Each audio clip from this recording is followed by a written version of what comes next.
Hi friends, വിസ്ത്രിയുടെ പുതിയൊരു എപ്പിസോഡിലേക്ക് എല്ലാവർക്കും സ്വാഗതം. അപ്പോൾ ഇന്നത്തെ വീഡിയോയിൽ നമ്മൾ സിമ്പിളായിട്ടുള്ള ഒരു ടൂലിപ്പ് ഫ്ലവറാണ് ചെയ്യാൻ പോണത്. അപ്പോൾ അത് വെച്ചിട്ട് നമ്മളൊരു ബൊക്കയും കൂടെ ചെയ്യുന്നുണ്ട്. അപ്പോൾ ചാനൽ ആദ്യമായിട്ട് കാണുന്നവർ ഒന്ന് സബ്സ്ക്രൈബ് ചെയ്യുക, കൂടെ ബെൽ ബട്ടണും ക്ലിക്ക് ചെയ്യുക. ക്രേപ്പ് പേപ്പറിലാണ് ഇവിടെ നമ്മൾ ഫ്ലവർ ചെയ്യാൻ പോണത്. 15 സെൻറ്റിമീറ്റർ നീളും 2.5 സെൻറ്റിമീറ്റർ വീതിയാണ് എടുത്തത്. അപ്പോൾ നമ്മൾ കട്ട് ചെയ്ത് വെച്ച ഈ പീസിൻ്റെ ജസ്റ്റ് നടുക്ക് പിടിച്ചിട്ട് ചെറുതായിട്ടൊന്ന് പിരിച്ചു കൊടുക്കുകയാണ് ചെയ്യുന്നത്. ഒരു 3-4 റൗണ്ട് പിരിച്ചു കൊടുത്തതിന് ശേഷം അതിൻ്റെ നേർ പകുതിയായിട്ട് മടക്കി ഇതുപോലെ ഓവർലാപ്പ് ചെയ്യുന്ന രീതിയിൽ നമ്മൾ പിടിക്കുകയാണ്. അപ്പോൾ അതിന് ശേഷം അതിൻ്റെ നടുക്ക് പിടിച്ചിട്ട് ജസ്റ്റ് ഒന്ന് വലിച്ചു കൊടുക്കുകയും കൂടി ചെയ്യണം. അതെന്തിനാന്ന് വെച്ചാൽ ഈ ഫ്ലവറിൻ്റെ ഇതളിന് ഒരു ഷേപ്പ് കിട്ടാൻ വേണ്ടിയിട്ടാണ്. അപ്പോൾ ഉള്ളിൽ വെച്ചിട്ട് നമ്മളിങ്ങനെ വലിച്ചു കൊടുക്കുമ്പം ഒരു കുഴിഞ്ഞ ഷേപ്പിൽ വരും. അപ്പോൾ ഇതുപോലെ കട്ട് ചെയ്തിട്ടുള്ള 3 പീസ് പേപ്പറും ചെയ്യുകയാണ് വേണ്ടത്.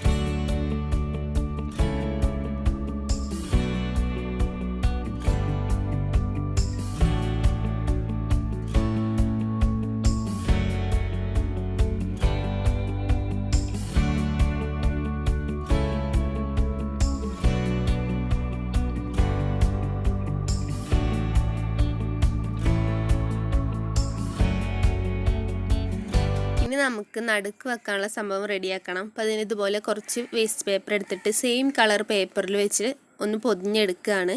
അതിനുശേഷം നമ്മുടെ സാധാരണ കമ്പി എടുത്തിട്ട് ജസ്റ്റ് ഇതിലേക്കൊന്ന് അറ്റാച്ച് ചെയ്ത് കൊടുക്കുകയാണ് ചെയ്യുന്നത്. അപ്പോൾ ഈ കമ്പി എടുത്ത് അറ്റാച്ച് ചെയ്യണതൊന്ന് ശ്രദ്ധിച്ചാൽ പെട്ടെന്ന് ചെയ്യാം.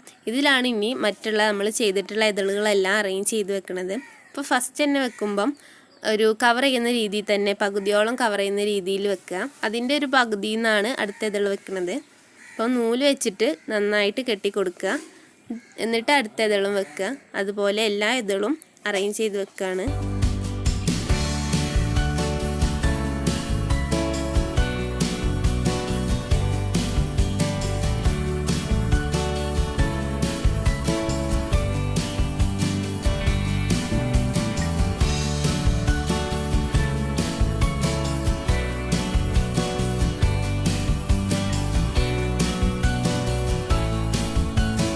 ലാസ്റ്റത്തെ ഇതൾ വെച്ചിട്ട് നൂല് ചുറ്റിയതിന് ശേഷം നന്നായിട്ട് കെട്ടിക്കൊടുക്കുകയും കൂടെ വേണം, എന്നാലേ അതവിടെ നല്ല സെക്യൂറായിട്ട് നിൽക്കുള്ളൂ. ഇനി ഫ്ലവറിനെ ഒരു ഇറുക്കിളിലേക്ക് അറ്റാച്ച് ചെയ്ത് കൊടുക്കുകയാണ്. അപ്പം അറ്റാച്ച് ചെയ്യണത് എന്തിനാന്ന് വെച്ചാൽ ഈ കമ്പി നല്ല ഫ്ലെക്സിബിളാണ്. അപ്പം ജസ്റ്റ് റെഡിക്ക് നിൽക്കാൻ വേണ്ടിയിട്ടാണ് ഇറുക്കിളിലേക്ക് അറ്റാച്ച് ചെയ്ത് കൊടുക്കുന്നത്. നന്നായിട്ട് ഗ്രീൻ ടാപ്പ് ചുറ്റിയെടുക്കുകയാണ് ഈ ഇറുക്കിളിൽ. ആ ടൈമിൽ തന്നെ ഒരു ലീഫും കൂടെ വെച്ചെടുക്കുക. ലീഫ് ചെയ്തിട്ടുള്ളത് ക്രേപ്പിൽ തന്നെയാണ്, സാധാരണ സിമ്പിൾ ലീഫാണ്. അപ്പോൾ അതും കൂടെ ചെയ്യാം. ഇതുപോലെ ഒരു 10-15 ഫ്ലവേഴ്സ് നമുക്ക് റെഡിയാക്കി എടുക്കണം. ഇത് നമ്മൾ ഒരു ബൊക്കെ ആയിട്ട് അറേഞ്ച് ചെയ്യുകയാണ്. അപ്പോൾ അതിന് വേണ്ടിയിട്ട് ഇതുപോലെ ഒരു ക്രാഫ്റ്റ് പേപ്പർ എടുക്കുക. കുറച്ച് കട്ടിയുള്ള ഏത് പേപ്പറായാലും മതി. ഇനി അതിനെ ഒരു കോൺ ഷേപ്പിൽ മടക്കിയിട്ട് ഗ്ലൂ ഗണ്ണുകൊണ്ട് അതിനെ ഒട്ടിച്ച് കൊടുക്കുകയാണ്. അപ്പോൾ ഗ്ലൂ ഗണ്ണ് ഇവിടെ ചെയ്യുന്നത് എന്താണെന്ന് വെച്ചാൽ ഇത് നല്ല കട്ടിയുള്ള പേപ്പറാണ്, അതുകൊണ്ടാണ് ഗ്ലൂ ഗണ്ണ് വെച്ച് ചെയ്യുന്നത്. ഇനി ഈ കോണിൻ്റെ ഉള്ളിൽ ഒരു തെർമോക്കോൾ പീസ് കട്ട് ചെയ്ത് വെക്കണം. റൗണ്ടിലാണ് കട്ട് ചെയ്തെടുക്കേണ്ടത്. ഇത് നന്നായിട്ട് അവിടെ ഒട്ടിച്ച് വെക്കണം. ഈ തെർമോക്കോൾ പീസ് ഒട്ടിച്ച് വെക്കാൻ ഗ്ലൂ ഗണ്ണ് തന്നെയാണ് ബെറ്റർ. കാരണം അത് ഇളകി പോരരുത്. ഇളകി പോന്നാൽ നമ്മൾ ഇതിൻ്റെ മേലെ വെക്കുന്ന ഫ്ലവേഴ്സ് എല്ലാം കൂടെ അതിൻ്റെ കൂടെ പോരും. അപ്പം നന്നായിട്ട് ഒട്ടിച്ച് കൊടുക്കുക.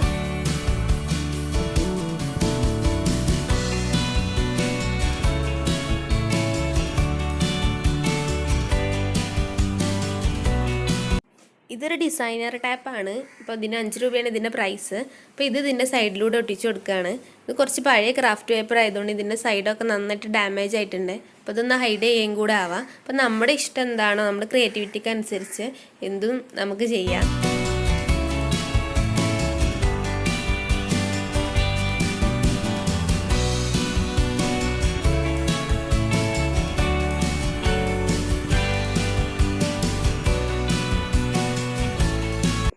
നമ്മൾ ഫ്ലവേഴ്സ് ചെയ്ത് വെച്ചാൽ ചിലതൊക്കെ ചെറുതും ചിലതൊക്കെ വലുതും. അപ്പോൾ ചെറുതൊക്കെ ഒന്ന് മാറ്റി വെക്കുക. അപ്പോൾ ഈ കോണിൽ നമ്മളിത് അറേഞ്ച് ചെയ്യുമ്പം ചെറുത് ഫ്രണ്ടിലും മറ്റേ കുറച്ച് വലിപ്പമുള്ളത് അതിൻ്റെ ബാക്ക് സൈഡിലായിട്ട് അറേഞ്ച് ചെയ്ത് വെക്കാനാണ്. അറേഞ്ച് ചെയ്ത് വെക്കുന്നത് സിമ്പിളാണ്. ഇതിലേക്ക് ജസ്റ്റ് ഒന്ന് കുത്തി വെച്ച് കൊടുത്താൽ മതി. അടുത്തടുത്ത് വെച്ചിട്ട് അറേഞ്ച് ചെയ്യുക. നന്നായിട്ട് അടുത്ത് ഫ്ലവേഴ്സ് ഉണ്ടെങ്കിൽ അതിൻ്റെ ഒരു ഭംഗി ഉണ്ടാവുള്ളൂ.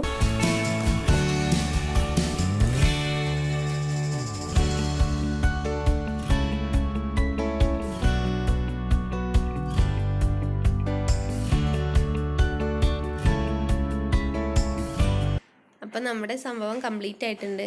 പിന്നെ ഈ കോണിൽ കുറച്ച് ഹേർട്ടും കൂടെ ഞാൻ ആഡ് ചെയ്ത് വെച്ചിട്ടുണ്ട്. പിന്നെ ഒരു ഫോം ഷീറ്റിലുള്ള ഫ്ലവറും കൂടെ അറ്റാച്ച് ചെയ്ത് കൊടുത്തിട്ടുണ്ട്. ഇതൊക്കെ നമ്മുടെ ഇഷ്ടത്തിനനുസരിച്ച് നമുക്ക് ഡിസൈൻ ചെയ്തെടുക്കാം. അപ്പോൾ ഇതാണ് ഇന്നത്തെ വീഡിയോ ഇഷ്ടമായിട്ടുണ്ടെങ്കിൽ ലൈക്ക് ചെയ്യുക. അതുപോലെ തന്നെ നിങ്ങളുടെ ഫാമിലിയിലേക്കും ഫ്രണ്ട്സിലേക്കും ഒക്കെ ഷെയർ ചെയ്യുക. വെക്കേഷൻ ടൈമൊക്കെ ആയതുകൊണ്ട് ഒരുപാട് ക്രാഫ്റ്റ് ഇഷ്ടമുള്ള ആൾക്കാരൊക്കെ ഉണ്ടാവും. അപ്പോൾ അവർക്കൊക്കെ ഒന്ന് ഷെയർ ചെയ്ത് കൊടുക്കുക. അതുപോലെ തന്നെ ചാനൽ സബ്സ്ക്രൈബ് ചെയ്യാത്തവരാണെങ്കിൽ സബ്സ്ക്രൈബ് ചെയ്യുക. പിന്നെ അടുത്ത വീഡിയോയിൽ കാണാം. Thank you.